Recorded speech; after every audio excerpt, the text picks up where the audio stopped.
La FIA teste... Alors oui, la FIA, l'organisme qui gère la Formule 1, et les WEC, etc., les sports auto, quoi. Ils testent des voitures électriques aussi. Incroyable. Tout arrive, hein, dans le monde. Alors, ils ont fait des tests, les voitures retenues. Modèle 3, propulsion Audi Q6, Porsche Taycan, Kia EV3. Ah, il y avait une belle panoplie de VE, hein. Il y en avait toutes les nations, toutes les marques. Alors, modèle 3, propulsion longue range. Alors, on précise que c'est en Norvège, donc il caillait. Donc, genre, température négative. Modèle 3, propulsion longue range. 702 de LTP, 531 réel, 24% de baisse. Audi Q6 e-tron, 21,9% de baisse. On est un peu en dessous des 500, tout comme la Porsche Taycan et le Kia EV3, qui ont 15% de baisse.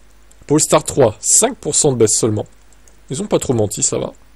Volkswagen ID7, alors c'est pas classé par baisse, c'est classé par autonomie pro... même pas en fait, c'est classé n'importe comment. Franchement, c'est pas très sérieux. Ça aurait pu faire un tableau avec le pourcentage de baisse, quoi. 22,9, ID7... Donc on est dans les mêmes scores que la Tesla, Xpeng G6 22, Ioniq 5 20.1, Hongyi, ça c'est pour en Europe ça, 16.2, BYD Tang LR, donc on a 9% de baisse. Ce que je remarque moi c'est que les gros véhicules en général, qui consomment déjà de base énormément, bah la baisse se fait pas tant ressentir que ça en fait. Moins le véhicule est efficient, moins en hiver il perd d'autonomie. Je dirais, ça comme ça. Ford Explorer 16.7. Peugeot 5008, 26%. Oh là là. Yoya Dream. Je sais pas ce que c'est que ça. Volvo X30, 21,30. Classe G, 13,9. Smart Hashtag 3, 16,6. Mini Countryman, 11 seulement. Ça va. Peugeot 3008, 31,9. Oh. Non mais Stellantis. Non mais moi ça m'étonne pas parce qu'au final, tu regardes la IC3 aussi, les tests que j'ai vus récemment là. C'est une catastrophe sur autoroute, etc. Par temps froid, pareil, elle a quoi? Elle a 200 km d'autonomie, la voiture, au lieu de 300 et quelques. Donc là, on retrouve à peu près les scores, hein, 30 et quelques, quoi, 33 même, presque. Un tiers.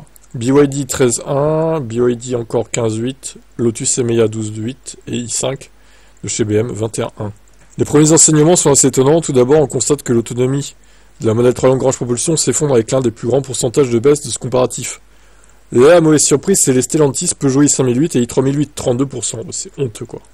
Même des constructeurs chinois inconnus en Europe ne font pas aussi mal. Vitesse de recharge, 10 à 80%. Ah, ça, c'est pas mal, ça. Alors, Tesla, pareil, 32 minutes, comme ce qui est promis. Donc, en même temps, il y a le préchauffage de la batterie, ça aide. L'Audi Q6 et la Porsche Taycan ont mis un peu plus d'une minute. Le Kia EV3, c'est pareil. La Polestar 3 a mis 2 minutes de plus. ID7, Macan et G6, c'est pareil. Ioniq 5, 2 minutes de plus, ça va. Le truc chinois, pareil. Alors, la BYD Tang a mis moins de temps, 3 minutes. Peut-être que de base, ils sont un peu pessimistes, on va dire. Ford Explorer a mis moins de temps aussi, 1 minute. Peugeot i5008, allez, 9 minutes de plus, bim. Yoya Dream, 7 minutes. Volvo X30, 2 minutes, ça va. Classe G, 1 minute, ça va. Smart 3 aussi. Mini Countryman a mis 1 minute de moins. Peugeot i3008, 17 minutes. Oh là là là, mais la mauvaise pub que ça leur fait. Bon, moi, je vous le dis sans détour. Au bout d'un moment, il faut dire les termes. Il faut pas acheter de VE Stellantis. Ni de thermique d'ailleurs. Il faut changer. Non, je dirais pas qu'il faut boycotter parce qu'il faut pas appeler au boycott. C'est pas légal de faire ça. Mais je vous conseille pas d'acheter des Stellantis, quoi. Vraiment. Je vous le conseille pas. Que ce soit thermique ou électrique, pour moi, ils respectent pas les consommateurs, les clients. En fait, ils se foutent de notre gueule, je vous le dis, très clairement. Alors oui, peut-être que quand il fait beau, quand c'est l'été, les consos sont mesurés. Mais je sais pas, il y a un truc l'hiver. Est-ce que leurs batteries, au final, elles sont tellement froides qu'il faut qu'elles se mettent en température et que au final, ça fait augmenter la conso à mort et ça baisse l'autonomie et du coup la recharge en pâtit aussi. C'est peut-être un truc comme ça, hein. Mais à éviter comme la peste en fait. Bon, sinon, BYD Scion, 7 minutes de plus. Ce qui est pas terrible. BYD CU, 1 minute de moins. Lotus Emea, 2 minutes de moins. Et 3 minutes de plus pour la BMW 5, ça va. Bon, globalement, même s'il y a 2-3 minutes de plus, ça va, c'est pas catastrophique. Par contre, encore une fois, les Stellantis, surtout le 3008, 17 minutes. Quelle catastrophe! Lotus Emea, champion de la recharge, bon, bah, Lotus, elle est incroyable, hein, niveau recharge, etc. Oh, c'est juste impressionnant, quoi.